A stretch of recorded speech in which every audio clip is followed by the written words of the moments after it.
할렐루야. 날씨가 갑자기 많이 더워졌지요. 양구 날씨는 참 신기하다 이런 생각을 하면서 요즘 하루하루를 지냅니다.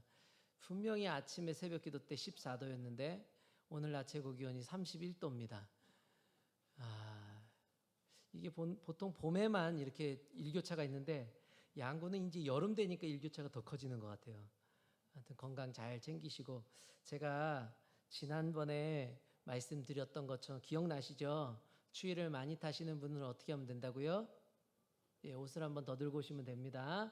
네, 꼭 들고 오셔요. 추우니까 빨리 에어컨 꺼주세요. 이렇게 하시면 안 됩니다. 여름에는 에어컨 켜는 게 정상입니다. 그러니까 꼭 한 벌 더 들고 오시고, 특히나 나는 추위를 많이 타는 사람이다 그러면 목사님 제 자리는 뒷자리입니다 이렇게 하지 마시고 앞자리로 오셔요. 앞에 앉으면 안 춥습니다. 아시겠죠? 여기는 안 춥습니다. 여기는 되게 더워요. 여기는 막 그 에어컨 끄면 목사는 여기서 찜통에서 설교해야 됩니다. 이제 그러니까 앞자리로 오시면, 옛날에 부흥사님들이 그런 얘기 했었죠. 앞자리가 무슨 자리라고요? 어떻게 하셨어요? 금자리, 은자리, 맨 뒷자리 뭐예요? 그죠? 그 자리잖아요. 그죠? 말씀 안 드려도 잘 아시죠?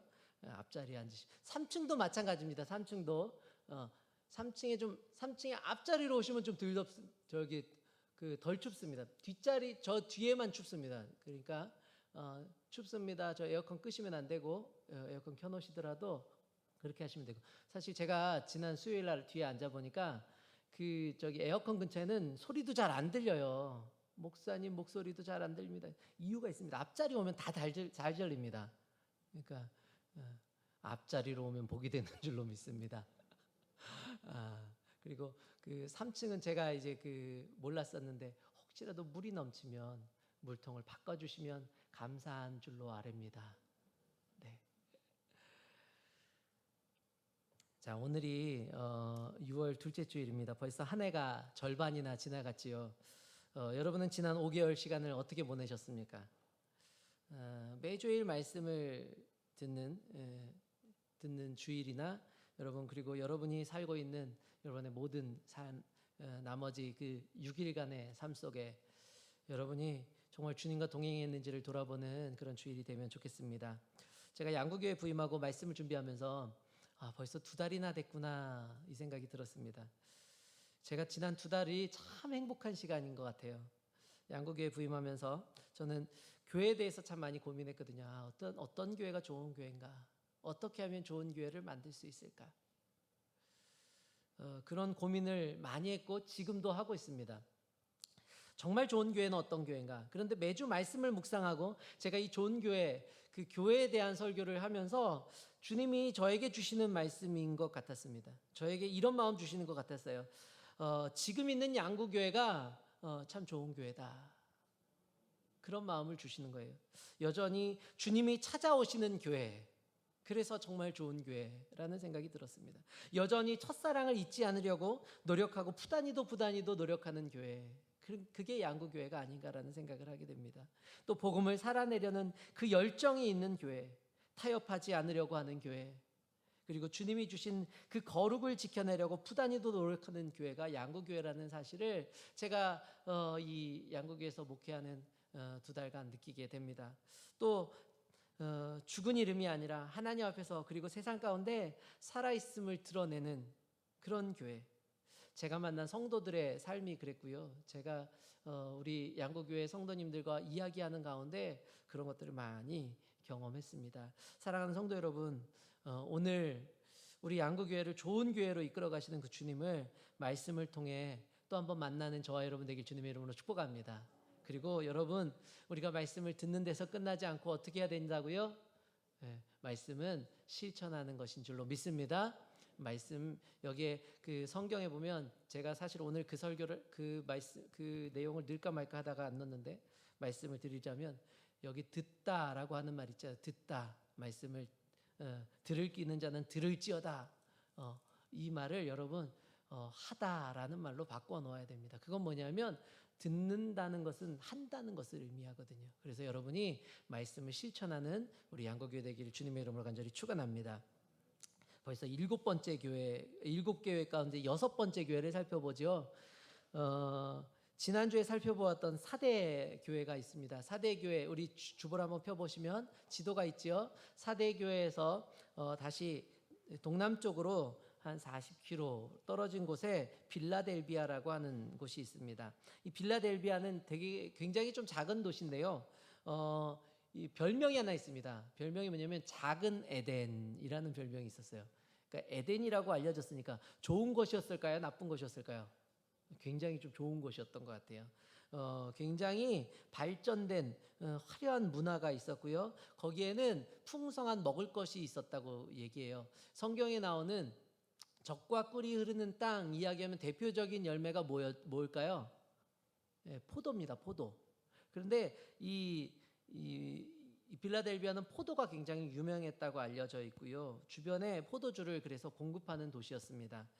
도로도 잘 발달되어 있습니다. 우리가 지도를 보시면 알겠지만 저 위에 뭐 버가모, 사대 그리고 빌라델비아까지 계속 연결되잖아요. 그죠? 이 도로가 굉장히 잘 발달되어 있어서 이 주변 지역에 이어지는 그런 교통의 요충지 역할도 하는 그런 곳이었습니다.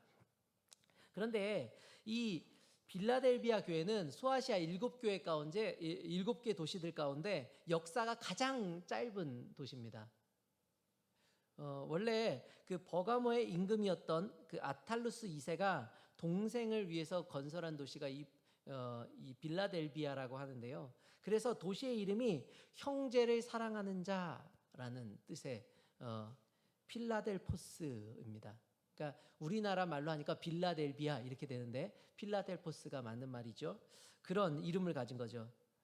그러다가 지진으로 도시가 무너졌었는데 이 티베리우스 황제가 너무 지루한 얘기를 계속하죠. 지금 제가 여기서부터 중요하니까 들으셔요. 티베리우스 황제가 지진 때문에 무너진 도시를 다시 재건을 합니다. 여러분, 황제가 도시를 재건하면 무슨 일이 일어나냐면요, 거기다가 황제를 찬양하고 예배하는 신전을 짓게 돼요.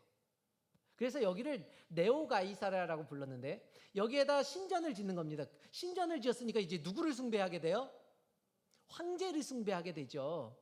황제를 숭배하는 도시인 거예요, 이 빌라델비아가.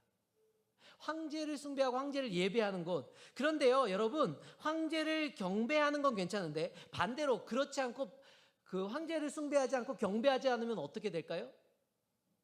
그렇죠. 핍박당하는 겁니다. 환난당하는 거예요. 어려움을 당하게 됩니다. 신앙을 지키는 게 우리가 생각하는 것처럼요, 참 쉽지 않은 겁니다. 그런데 그곳에 교회가 있었다는 거예요. 그곳 이름이 빌라델비아 교회인데요. 거기에 교회가 있었고 성도가 있었어요. 그 말은 뭐냐면 이들이 그 어려움 속에서도 신앙생활을 했다는 것을 의미합니다. 그곳에서 교회가요, 성도가 황제가 아니라 예수를 주로 시인합니다. 예수만, 하나님만이 참 신이라고 얘기하는 거예요. 황제가 신이라고 제가 지난번에 한번 말씀드렸죠. 황제를 숭배하는 게 어려운 게 아닙니다. 가서 박수 한번 치고 인사 한번 하면 끝이에요. 절 한 번만 하면 끝이에요. 가이사는 신이다 이렇게 이야기만 한마디 하면 끝나는 겁니다. 그런데 그곳에 있는 성도들이 황제가 아니라 예수를 주로 시인하는 거예요. 예수를 믿는 겁니다. 여러분, 어떻게 그럴 수 있었을까요?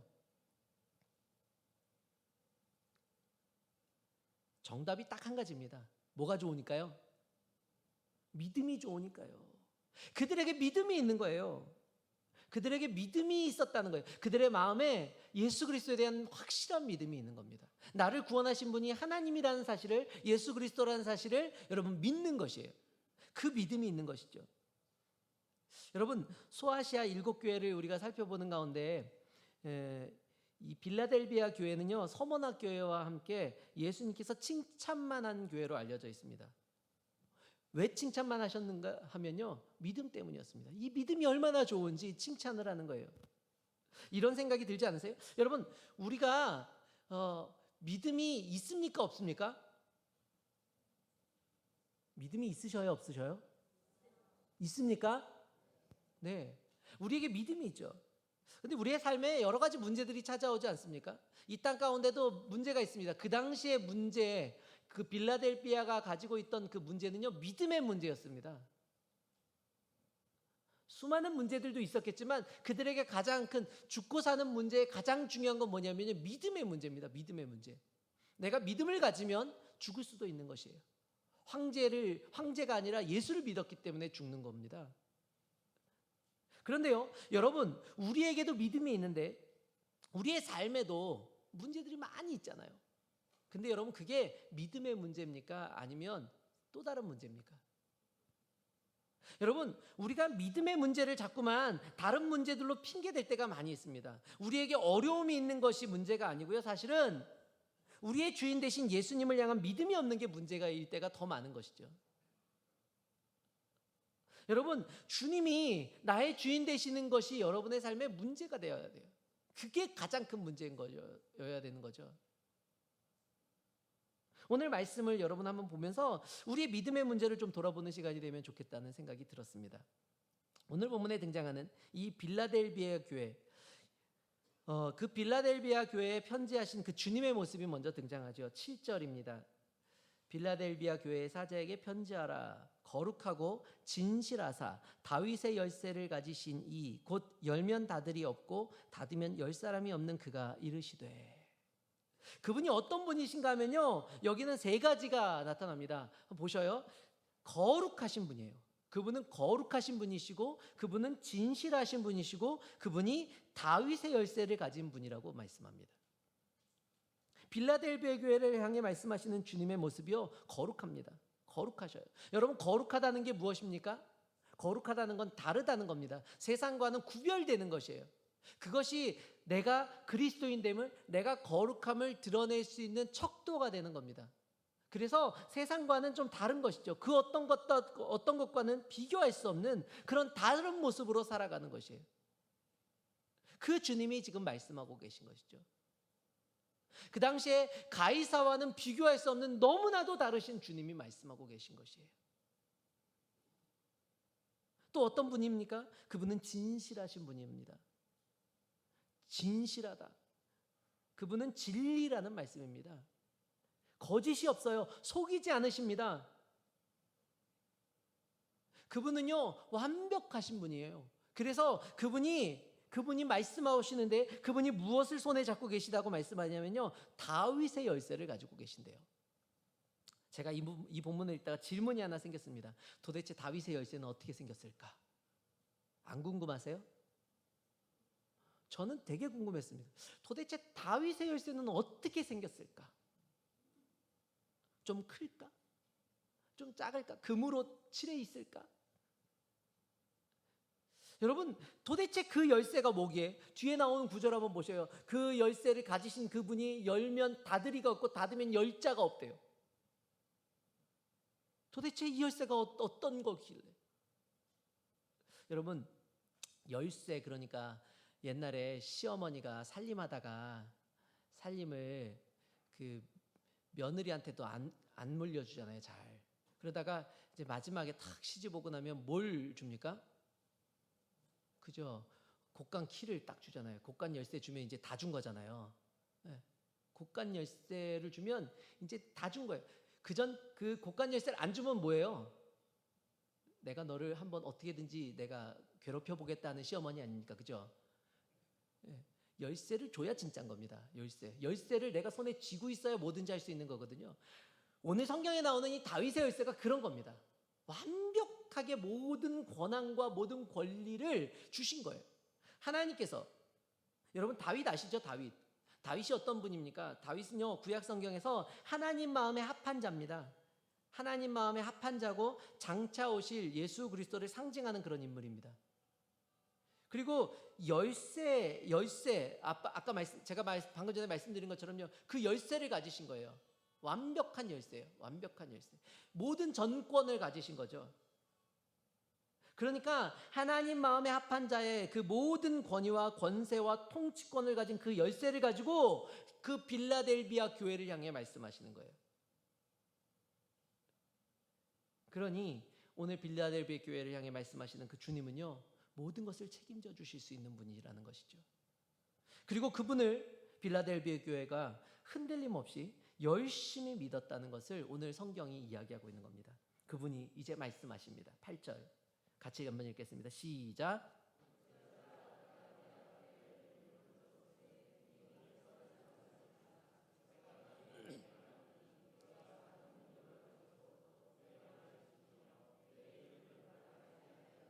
아멘.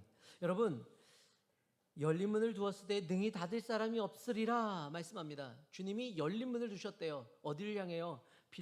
빌라델비아 교회를 향해서 주님이 문을 열어 놓으셨다는 거예요. 어떤 문일까요? 천국 문입니다. 은혜의 문이에요. 성령의 문을 열어 놓으시는 거예요. 그리고 그 문을 열어 놓으신 이유에 대해서 이렇게 말씀하시는 거예요. 내가 너의 행위를 안다. 주님이 또 아신대요. 아신다 말씀하시며 뭐라고 얘기하냐면 네가 작은 능력을 가지고도 내 말을 지키며 내 이름을 배반하지 아니하였도다. 작은 능력 가지고도, 그 작은 믿음 가지고도 주님을 섬겼다는 것이에요. 그들이 배반하지 않았다는 것입니다. 그들이 그 가이사를 섬기는 일에 동참하지 않았다는 것이에요. 작은 믿음 가지고요. 작은 믿음 가지고. 저에게 취미가 하나 있는데 가끔가다 나무로 뭔가를 만드는 겁니다. 그래서 저는 공구를 하나씩 사 모으는 걸 좋아합니다. 그래서 집에 그 전기톱도 있고요. 그다음에 뭐 저기 못 박는 뭐 타카 뭐 이런 것도 있고요. 별게 다 있어요. 드릴도 저는 집에 2개나 갖다 놓고 살고요. 보면 막 사고 싶어요. 언제부터 이런 게 생겼냐면 제가 서울에 살 때 지나가다 농을 하나 봤습니다. 누가 버린 농, 장농. 봤는데 거기 나무가 너무 멀쩡한 거예요. 그래가지고 어떻게 했냐면 그 나무를 집에 들고 왔습니다. 서랍이랑 이런 거 이제 멀쩡한 나무들만 골라가지고 들고 왔어요. 그래가지고 뭔가를 내가 한번 책장 같은 거 조그만 것도 하나 만들어 보겠다 싶어가지고 그걸 이제 제가 톱질을 막 하고 있는 거예요. 그때 이제 제 큰아들이 초등학교 2학년인가 그랬는데 제 아들이 쓰레빠를 질질 끌고 들어와가지고는 그러는 겁니다. 아빠, 제가 도와드릴게요. 그래가지고 이 아들이 그걸 도와준다는 거예요. 그 톱질하는데 자기가 잡아주겠대요. 여러분, 제 아들이 잘 잡았을까요? 아니면 잘 잡았지만 안 잡은 거랑 똑같았을까요? 뭐였을까요? 잘 잡기는 너무 잘 잡았는데 안 잡은 거랑 똑같은 거예요. 그래서 결국은 이제 제가 혼자 하는 거죠, 톱질을. 근데 여러분, 그렇지만 저는 너무 잘 아는 거죠. 얘가 최선을 다해 잡은 거예요. 얘는 최선을 다해 잡았어요. 톱질을 할 때마다 나무가 움직이지만 그래도 뒷단에는 정말 최선을 다해서 땀을 뻘뻘 흘리면서 잡고 있더라고요. 그게 너무 예쁜 거죠. 여러분, 작은 능력으로 하나님을 섬겼다는 말이 이런 뜻입니다.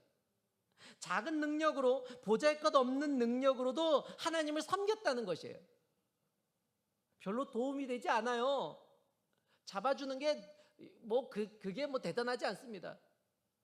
말씀을 지키고 배반하지 않은 거예요. 그럼에도 불구하고 그 작은 능력 가지고 어린아이가 아빠를 위해서 물도 떠다 주고 못도 집어주고 괜히 망치를 지가 들고 있으면 괜히 한 번 놨다가 또 한 번 더 줘야 되는데 불편한데도, 그런데도 지가 들고 있겠다 그러면 그걸 또 맡기고 있는 거죠.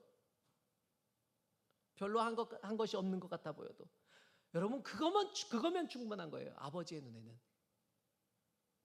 사랑하는 성도 여러분, 능력이 많아서요, 믿음이 좋아서 하나님을 잘 섬겼다는 게 아닙니다. 작은 믿음 가지고도 하나님을 섬길 수 있다.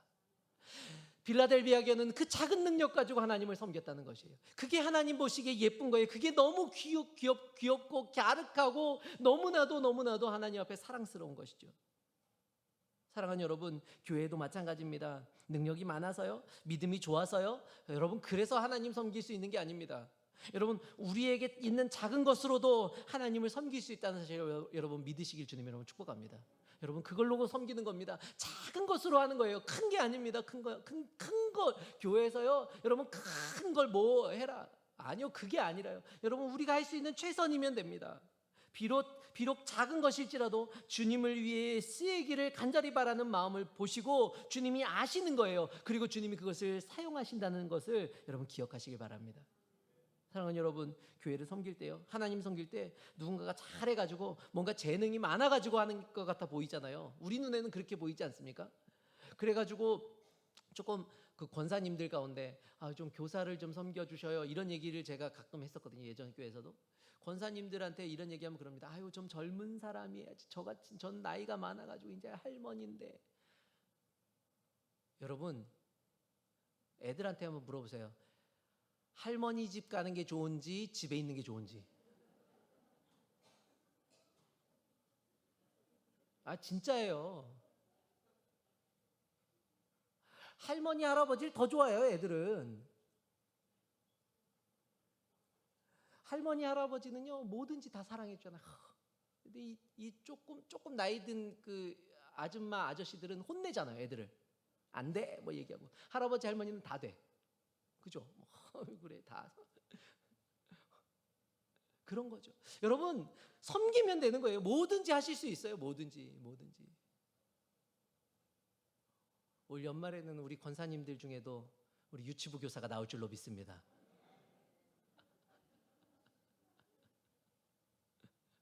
김 권사님 잘 보셔요.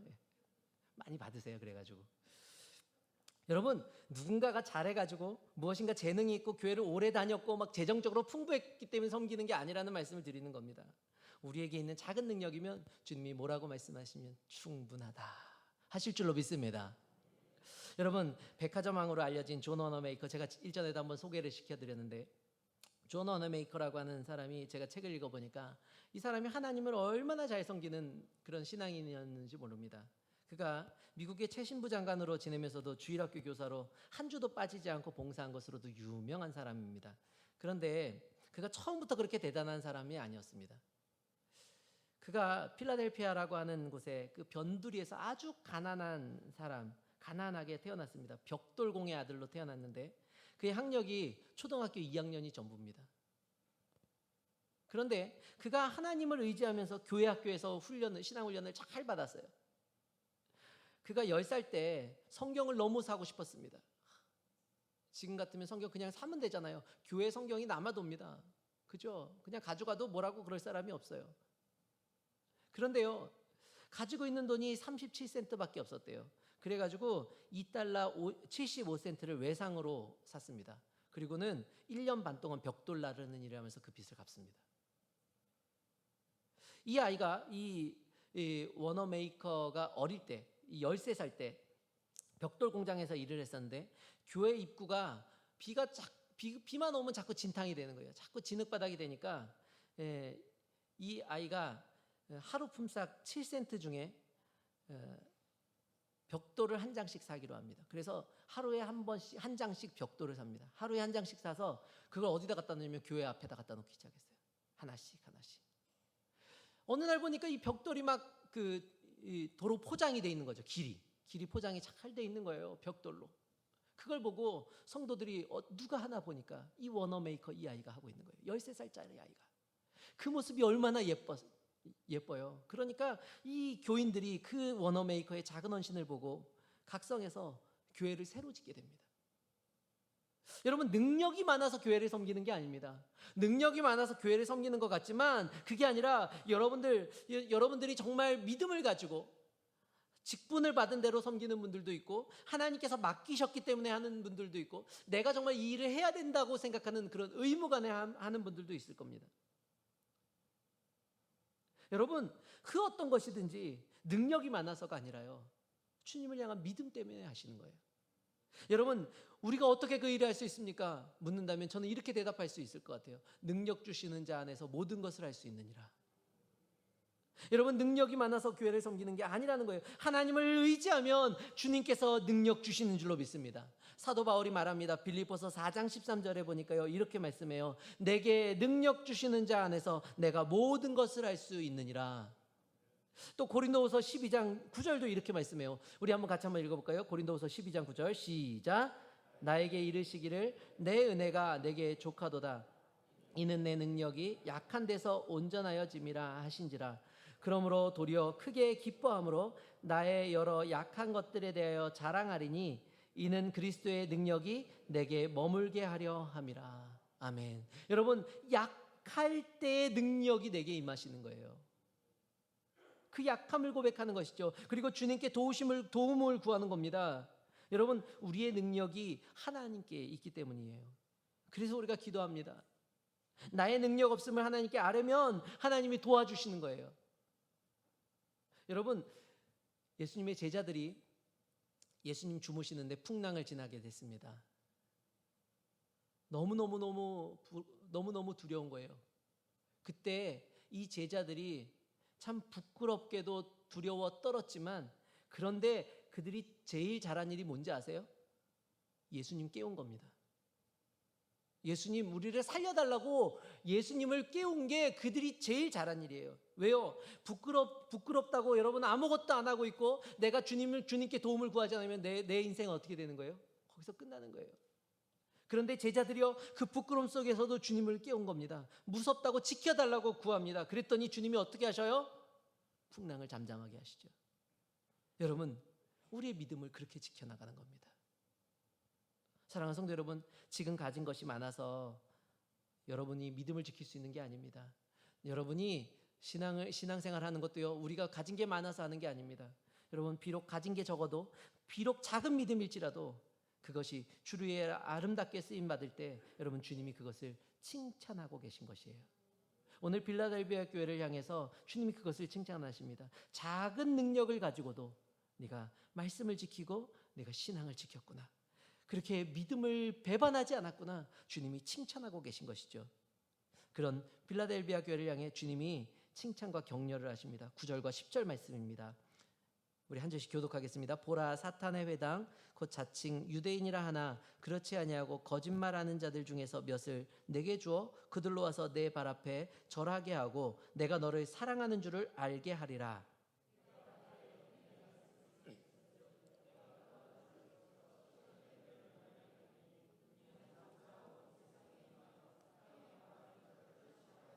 아멘.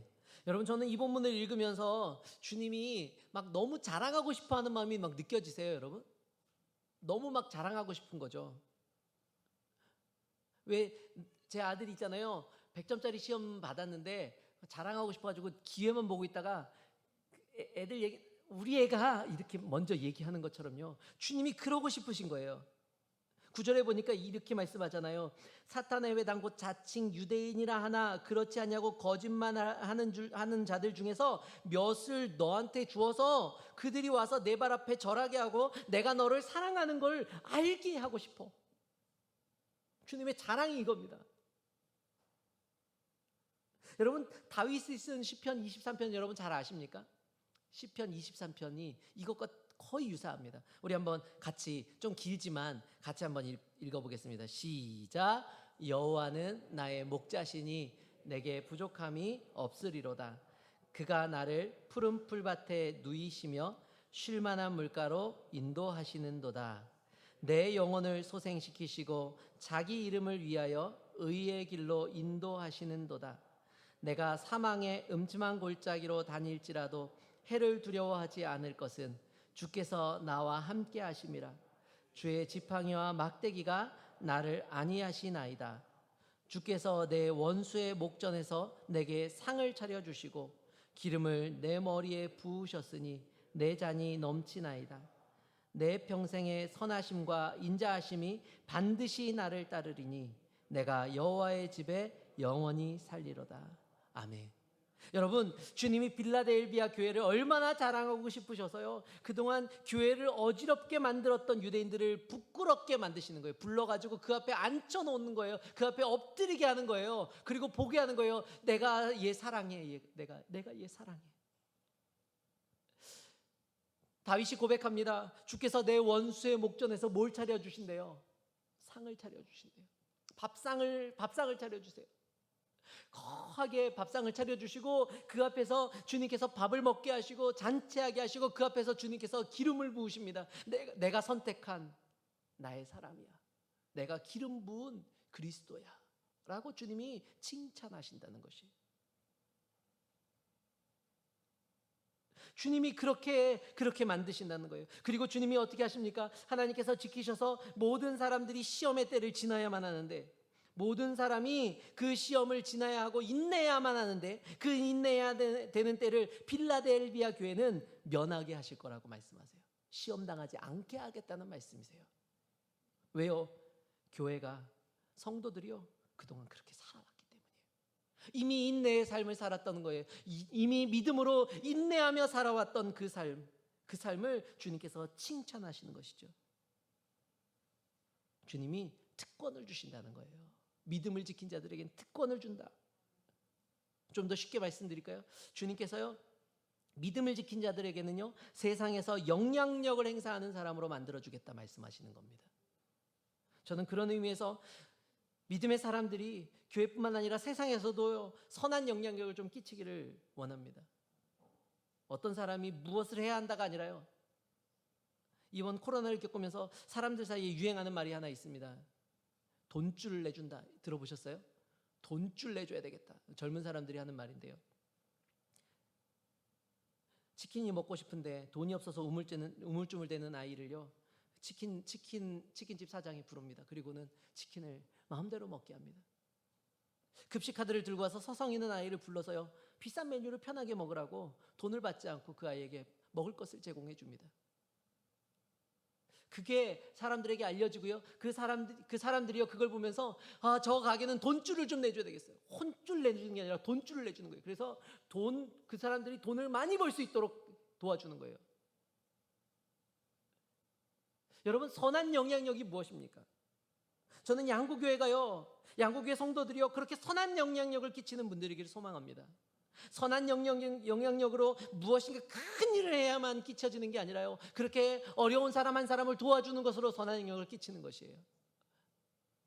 주위에 힘들어하고 외로운 그 홀로 독거하시는 분들, 이런 분들을 찾아가서요, 위로해 주는 겁니다. 말벗이 되어 주는 거예요. 그게 선한 영향력 아닙니까? 여러분, 우리가 믿음을 지키고 있기 때문에 선한 영향력을 끼칠 수 있는 사람이 되는 것이에요. 믿음을 위해 많은 것들을 포기하기 때문에 손해보고 힘들 것 같은데 여전히 믿음을 포기하지 않는 모습, 그것이 여러분 선한 영향력이 되기를 바랍니다. 어윈 루처 목사님이 쓴 국가가 하나님을 잊을 때라는 책을 보면요, 2차 세계대전 당시에 독일의 히틀러가 이런 말을 했다고 합니다. 당신들은 교회를 돌보라, 국민은 내가 돌보겠다. 이 말이 뭐냐면, 세상과 교회를 정확하게 나누어서 교회는 교회만 생각하고 국가는 국가가 돌보겠다, 내가 돌보겠다, 지도자인 내가 돌보겠다고 얘기하는 겁니다. 이분법적으로 생각한 건데, 그런 가운데 독일 교회 안에 이것을 받아들일 수 없는 목사님들이 많이 있었습니다. 그 가운데 본 회포라고 하는, 우리와 조금 신학적으로는 좀 다르긴 하지만, 이 보노 회포 목사님이, 젊은 이 목사님이 이 두 가지로 나누는 것을 받아들일 수가 없었습니다. 그리고 그의 마음에 하나님의 은혜가 얼마나 값비싼 건데 이걸 나누어야지 하는 마음이 있었어요. 이 값비싼 은혜를 어떻게 하면 나눌 수 있을까? 그가 고민하기 시작합니다. 고민하다가 그가 무엇으로 세상 가운데 우리가 선한 영향력을 끼칠 수 있을까 고민하다가 결론을 내린 게 히틀러를 암살하는 거였습니다. 그래서 그가 암살 계획을 세웠는데, 그가 암살하려는 일이 발각되게 되고, 그리고 결국 붙잡혀서 40년의 그 짧은 생을 마감하게 됩니다. 그리고 이 보네퍼의 모습을 본 독일의 많은 목회자들과 그리스도인들이요, 나치에 항거하기 시작합니다. 독일 사람들이 그 일을 하기 시작해요. 그리고 그 값비싼 은혜를 지켜내려고 애쓰는 거죠.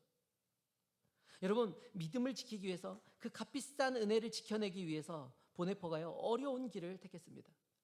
그런데 이 시대를 믿음으로 견디며 믿음으로 살아가는 그 모습이 무엇인지를 보여주는 모습이 아닌가. 사랑하는 여러분, 믿음을 지키는 사람을 하나님이 세우십니다. 그리고 특별하게 만들어주시는 거예요.